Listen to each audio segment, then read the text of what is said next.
Everybody, we think? Yeah? Probably? Probably so. Probably so? Okay.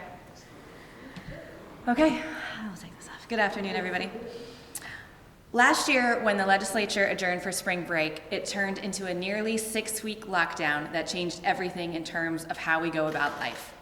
COVID-19 has forced us to rethink everything. Sadly, when it comes to Medicaid expansion, too many House Republicans are stuck in the mindset of opposition no matter what. House Democrats have fought to implement Medicaid expansion for the better part of a decade. In the early years, believe it or not, many Republicans were on our side because they recognized the tremendous economic benefits of infusing billions of new dollars into our state. In both 2013 and 2014, the Republican speaker at the time even appointed a special committee to prepare for Medicaid expansion. But it wasn't long before the political expediency of opposing the signature achievement of a Democratic president to rally the base transformed into rigid partisan orthodoxy, and Republicans refused to even consider expansion. When Missouri voters last summer voted to constitutionally mandate Medicaid expansion, we had hoped their decision would settle the question. When our Republican governor, a longtime expansion opponent, proposed a state budget in January that includes fully funding Medicaid expansion and conceded that it won't require a tax increase or deep cuts to other spending to pay for it, we were encouraged that long at last, the fight to extend health care coverage to another 200,000 Missourians who need it was nearing an end. Well, it appears there are still some battles left, and during the final weeks of session, finalizing Medicaid expansion will be our top priority. Missourians have waited long enough for the legislature to do the right thing on Medicaid expansion, and last summer they told us that they are done waiting. It's past time to stop the games and implement their will. I want to give just a few moments to the gentleman from St. Louis City, our budget ranking member, Representative Meredith, to discuss the ins and outs of House Bill 20. Sure, so quickly, House Bill 20 is a very unique move that happened this year, separating the funding for Medicaid expansion from House Bill 11 where it belongs, and putting it in a separate budget bill, House Bill 20. Procedurally, there are a lot of problems with this that we think are there, but without getting too wonky into those details, the fact is, what seems to be happening is an effort to separate Medicaid expansion with a different vote and try potentially to not fund Medicaid expansion through the budget process. Now, unfortunately, I believe, and a lot of folks seem to agree, that's not an option. That's not something we have the authority to do as a legislature. Voters passed Medicaid expansion into the Constitution this year. That means the Constitution sets the eligibility there, and our effort, or the Republican effort, to not fund it will actually just underfund Medicaid as a whole and our entire healthcare system. And we'll ultimately just be coming back later to have to fully fund it with a supplemental. But it's also just completely a fiscally irresponsible move. They're closing off authority for $1.6 billion of federal money that's supposed to be coming in to match our $100 million, which is a conservative estimate that the department is saying we're gonna have to put up in GR. Now add to that, the feds are now telling us from this new legislation, they're going to be sending in another $200+ million a quarter, nearly $1 billion a year in an additional match because of us expanding Medicaid, which means not only is this not costing us the $100 million that they're claiming it does, it's bringing in billions of dollars from the federal government to pay for it. Now, I don't know about you, but if I'm seeing billions of dollars coming in from the federal government to make sure that we have 200,000 Missourians having access to healthcare, and to make sure all of that money is going right into our healthcare economy, that's a boon for our state. And any effort, even if it's just political theater right now, to try and obstruct that process and not perform the duties of the Constitution and the will of the voters is just irresponsible gamesmanship, and it needs to stop. So I hope that folks will be calling on all of their representatives and senators to make sure they do this the right way. We should actually be putting it back in House Bill 11, but if not, at the very least, vote for House Bill 20. And do what they're supposed to do in passing Medicaid expansion. And we're happy to take any questions y'all may have. I guess mechanically, I mean, you called it political theater, but mechanically, if you don't have the authority to not fund Medicaid expansion, like what happens? What's the end result here? You know, I think there's a good question. I think the department will have to go ahead and provide health care to the expansion population anyway, because they are eligible under the Constitution for Medicaid. That process is going to happen whether we put the dollars in this separate budget bill or not. And the fact of the matter is we have enough general revenue in the actual existing previous Medicaid budget to cover expansion. What we won't have the authority for is to accept all those federal dollars. So once we hit the cap of what's been authorized, the department's going to have to come back and request authority again.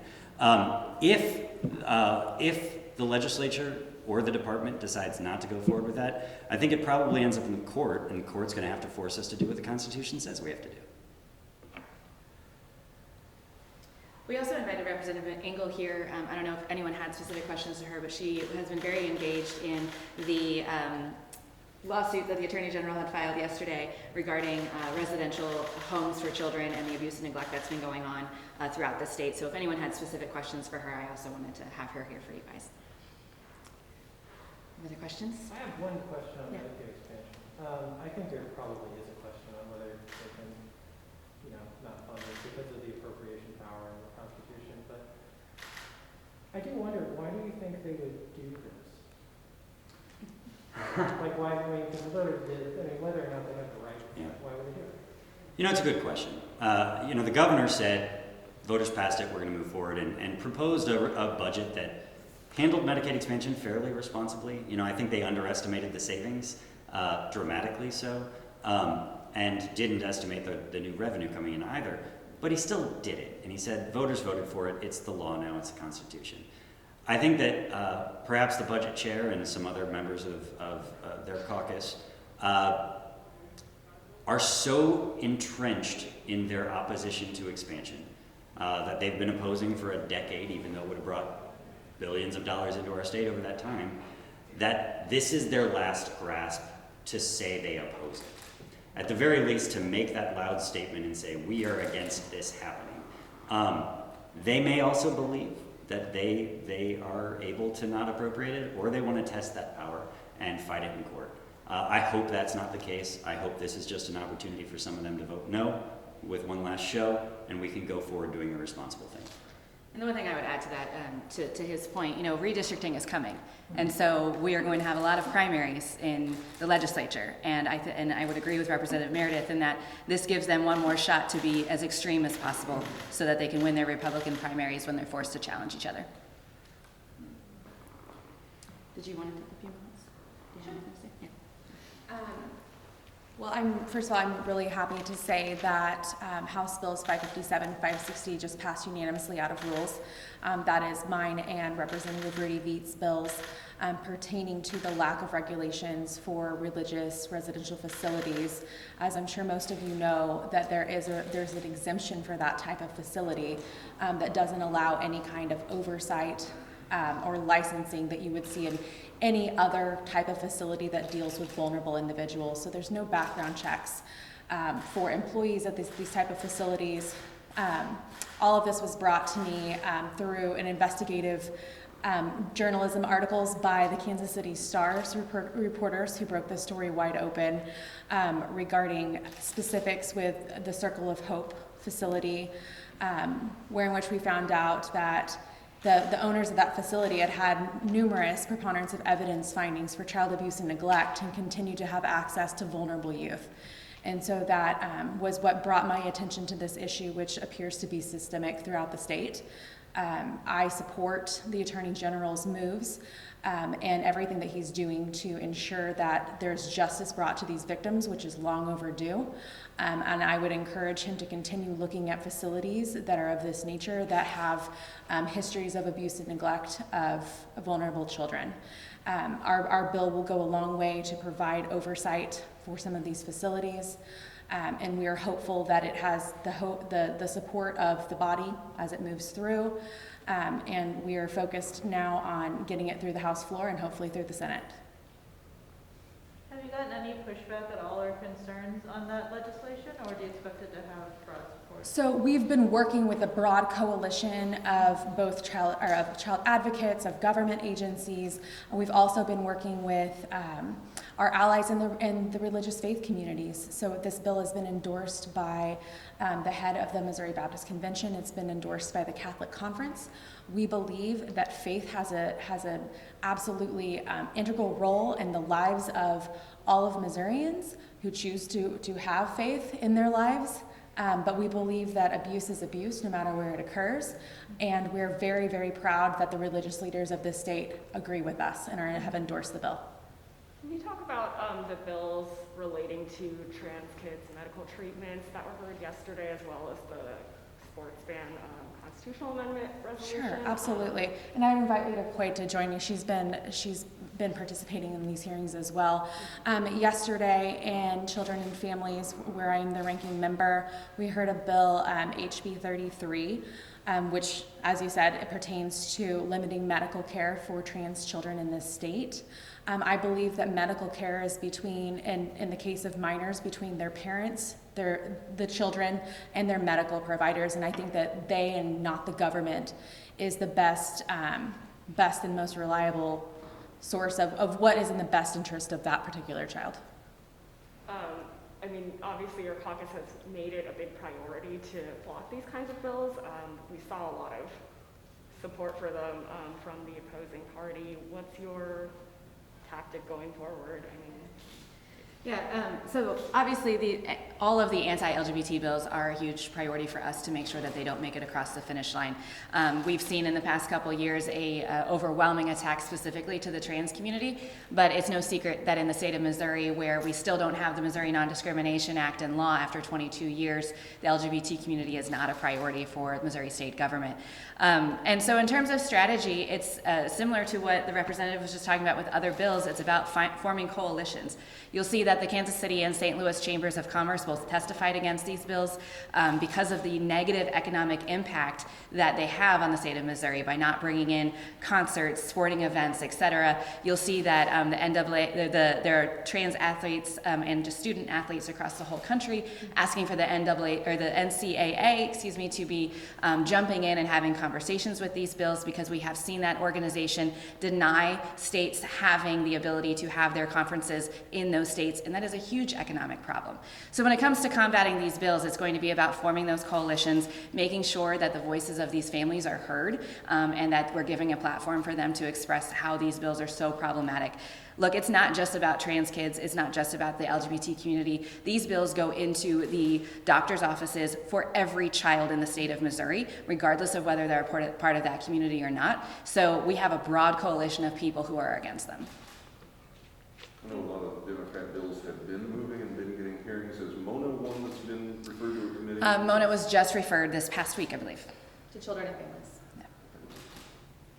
We've heard a lot of concern from your party with some of the election and voting bills that have been coming through in the past couple of days.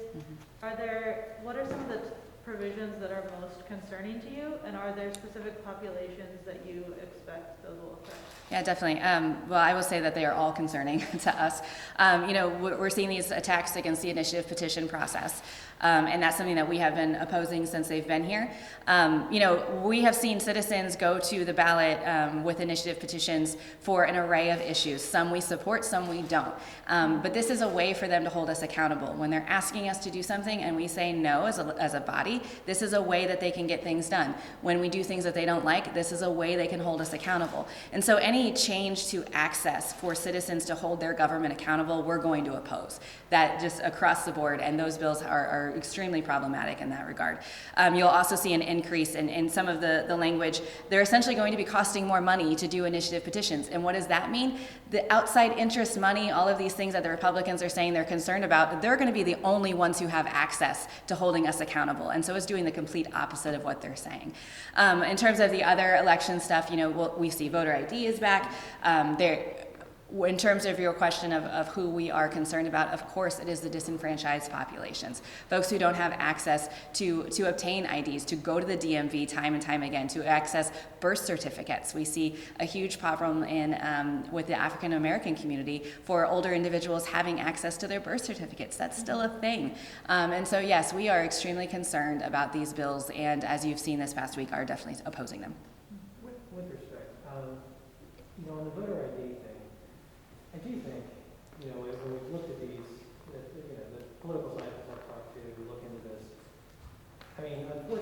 doesn't really, there's not a whole lot of people that are showing up and then can't vote because they don't have a voter ID, because most of those people don't vote anyway. I guess it's not reaching out to them, but it's not really, directly disenfranchising folks. It also doesn't really catch anybody. Everybody who's ever caught is like registration fraud or absentee fraud. So it seems like there's nothing really to it. Why do you think they proposed it anyway? I don't ever know why they propose the things that they propose, to be honest with you. The first thing I will say is I do disagree that that is still disenfranchisement. Even if if those people are not trying to go to the polls, for them to have any barrier, for any citizen to have a barrier between them and being able to vote, I do view that as disenfranchisement. But to your point, I 100% agree with you in that these are not catching folks. As they're always saying, there's all this voter fraud. Well, that's not the type of thing that we're seeing. And so why they are proposing these, the cynic in me says that because there are populations that they don't want voting. Now, I can't necessarily speak to their personal feelings on that, but that's definitely the way it looks from the outside. Allow pretty much, you can still go. I'm sorry, I didn't. Secretary Ashcroft makes the point, I think, correctly, that, most of the people that go with them, they get to vote for the provisional ballot. I know in Green County, the rate is like 99%. So, most people can vote. So I'm curious. It doesn't seem like it's going to change. Mm-hmm. I would agree with that. I might add though, even if in fact they can go vote with a provisional ballot, which is a lesser ballot that only gets counted in certain circumstances later, even if they can, part of the problem here, and I do think part of the goal of the folks pushing this, is the messaging associated with it. Even this last election cycle, I had 2 people that I ran into in my life who told me that they weren't voting on election day because one had their wallet stolen and the other had an expired ID, and they were like, oh, my ID expired, I can't go. I had to tell them, actually, you don't have to have an ID to vote, even like now. But even going forward with this bill, all it's going to do is continue the messaging to folks that says you have to have an ID to vote. The Show It to Vote campaign is exactly that message. It's saying, if you don't have an ID, you can't vote because you got to show it to vote. Now, yes, there is clarification that happens, but the average person, especially in the communities least likely to have an ID, they're more likely to be turned off from voting by the message in the first place. It's not just whether they were legally restricted from it, but whether they were discouraged from voting or afraid of voting. And that's a big part of voter suppression we've seen in this state and around the country in a variety of ways, and this is just one more. Any other questions? Thank you all so much. Hope you have a good spring break.